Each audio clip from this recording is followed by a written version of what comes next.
প্রিয় শিক্ষার্থী বন্ধুরা, আমরা আজকে শিখব সপ্তম অধ্যায় খতিয়ান। অর্থাৎ খতিয়ান অধ্যায়ের আমরা একটি উদ্দীপক জানব। এই উদ্দীপক থেকে আমরা চলমান জের ছকের মাধ্যমে নগদান হিসাব ও মূলধন হিসাবের খতিয়ানটি শিখে নেব। আমরা দেখতে পাচ্ছি হিসাবের স্বাভাবিক উদ্বৃত্ত, অর্থাৎ যে শব্দগুলো অর্থাৎ হিসাব বিজ্ঞানে আমরা 5 শ্রেণীর শব্দ দেখতে পাই বা 5 শ্রেণীর হিসাব দেখতে পাই, সেটি হচ্ছে সম্পদ, ব্যয়, আয়, দায় ও মালিকানা সত্ত্ব। হিসাব বিজ্ঞানে কিন্তু এই 5 শ্রেণীর বাইরে আর কোনো হিসাব নেই। এই হিসাবগুলো স্বাভাবিকভাবে কী ধরনের উদ্বৃত্ত হয় বা কী ধরনের ব্যালেন্স হয় সেটি আমরা জানব।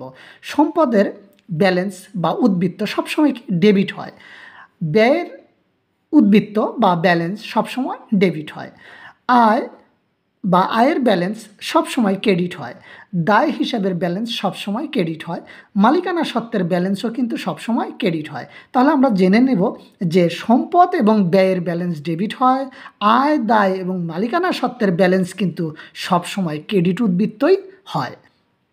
আমরা নিরাময় ফার্মা 2017 সালের 1 মার্চ তারিখে নগদ 1 লক্ষ টাকা, কম্পিউটার 30,000 টাকা এবং 50,000 টাকার বিক্রয়যোগ্য ওষুধ নিয়ে ব্যবসা শুরু করেন। এই একটি লেনদেন থেকে আমরা সমাধান করব নগদান হিসাবের খতিয়ান এবং মূলধন হিসাবের খতিয়ান। আমরা চলমান জের ছকের মাধ্যমে যেহেতু তৈরি করব, আমরা ইতিপূর্বেই শিখেছি চলমান জের ছকের ঘর বা কলাম হচ্ছে 7টি: তারিখ, বিবরণ, ডেবিট টাকা, ক্রেডিট টাকা, জের হিসাবের ডেবিট টাকা বা ব্যালেন্সের ডেবিট টাকা এবং ক্রেডিট টাকা। ঠিক আমাদের মূলধন হিসাবেরও যেহেতু চলমান জের ছকের মাধ্যমে আমরা মূলধন হিসাব তৈরি করব, মূলধন হিসাব কিন্তু আমরা চলমান জের ছকে 7টি ঘর বা 7টি কলাম তৈরি করব। তারিখ, বিবরণ, জাবেদা পৃষ্ঠা, ডেবিট টাকা, ক্রেডিট টাকা, জের বা ব্যালেন্সের ডেবিট টাকা ও ক্রেডিট টাকা। আমরা এখন এই উদ্দীপক থেকে এক তারিখের উদ্দীপকে আমরা 3টি ঘটনা দেখতে পাচ্ছি। এই 3টি ঘটনা থেকে আমরা 3টি লেনদেন পৃথক পৃথকভাবে তৈরি করব। অর্থাৎ 1 তারিখে নগদ 1 লক্ষ টাকা নিয়ে ব্যবসা শুরু করলে ব্যবসায় নগদ অর্থ বৃদ্ধি পায় এবং মালিক সুবিধা প্রদান করার কারণে মূলধন হিসাব সৃষ্টি হয়েছে। তাহলে একদিকে নগদ নামক সম্পদ বৃদ্ধি পেয়েছে, অপরদিকে মালিক সুবিধা দেওয়ার কারণে মূলধন নামক মালিকানা সত্ত্ব বৃদ্ধি পেয়েছে। এই কারণে নগদান হিসাব আমরা ডেবিটে লিখব এবং মূলধন হিসাব ক্রেডিটে লিখব। আমরা দেখতে পাচ্ছি কম্পিউটার 30,000 টাকা নিয়ে ব্যবসা শুরু করা হয়েছে। হিসাব বিজ্ঞানের ভাষায় এই কম্পিউটারকে বলা হয় অফিস সরঞ্জাম। তাহলে অফিস সরঞ্জাম হিসাব হচ্ছে ব্যবসায়ের জন্য সম্পদ, আর সম্পদ বৃদ্ধি পেলে সংশ্লিষ্ট সম্পদকে ডেবিটে লিখতে হয়। আর মালিক যেহেতু এই 30,000 টাকা মূল্যের কম্পিউটার ব্যবসায়ে দেওয়ার কারণে সুবিধা প্রদান করেছে, এই সুবিধা প্রদানের কারণে মূলধন হিসাব সৃষ্টি হয়েছে। আমরা লিখব অফিস সরঞ্জাম হিসাব ডেবিট, মূলধন হিসাব ক্রেডিট। কেননা অফিস সরঞ্জাম হচ্ছে সম্পদ, সম্পদ বৃদ্ধি পেলে তাকে ডেবিটে লিখতে হয়, আর মূলধন হচ্ছে মালিকানা সত্ত্ব, আর মালিকানা সত্ত্ব বৃদ্ধি পেলে কিন্তু ক্রেডিটে লিখতে হয়। আমরা দেখতে পাচ্ছি বিক্রয়যোগ্য ওষুধ নিয়ে ব্যবসা শুরু করেন। বিক্রয়যোগ্য ওষুধ হচ্ছে এই ব্যবসায়ের নিরাময় ফার্মার একটি পণ্য। সেই পণ্যদ্রব্য নিয়ে যদি আমরা ব্যবসা শুরু করি তাহলে কিন্তু পণ্যদ্রব্য নামে কোনো হিসাব হয় না, ক্রয় হিসাব লিখতে হয়।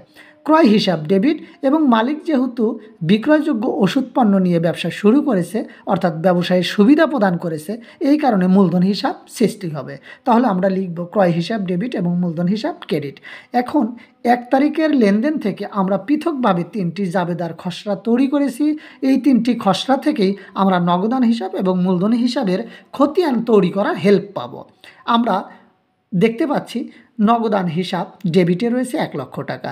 তাহলে যেহেতু নগদান হিসাব সৃষ্টি করছি বা নগদান হিসাব তৈরি করছি, এই কারণে নগদানের বিপরীত শব্দটাই এই বিবরণের কলামে বসাতে হবে।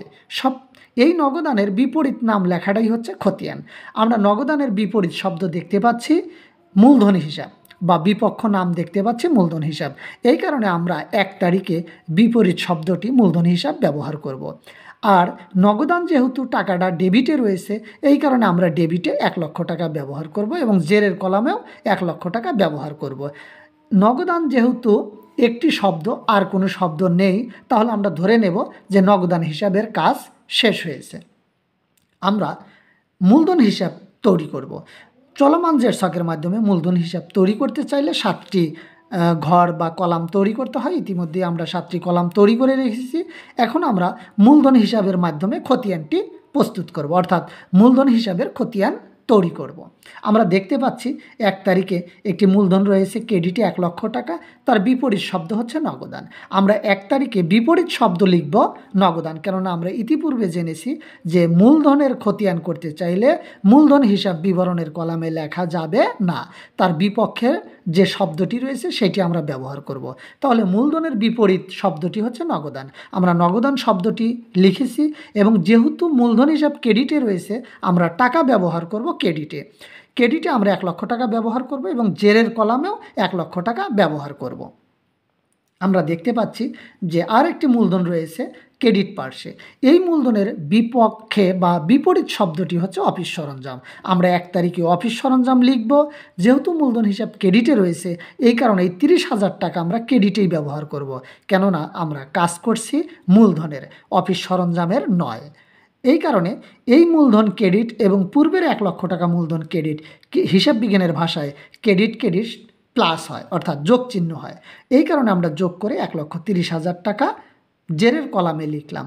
আমরা দেখতে পাচ্ছি আর একটি মূলধন রয়েছে, এই মূলধন ক্রেডিটে রয়েছে। এই মূলধনের বিপরীত শব্দটি হচ্ছে বা বিপরীত পক্ষটি হচ্ছে ক্রয়। এই কারণে আমরা 1 তারিখে ক্রয় হিসাব লিখব, কিন্তু মূলধন যেহেতু ক্রেডিটে রয়েছে এই কারণে ক্রেডিটেই 50,000 টাকা আমরা লিখব। এই 50,000 টাকা 1,30,000 টাকা ক্রেডিট ক্রেডিট প্লাস চিহ্ন হবে বা যোগ হবে।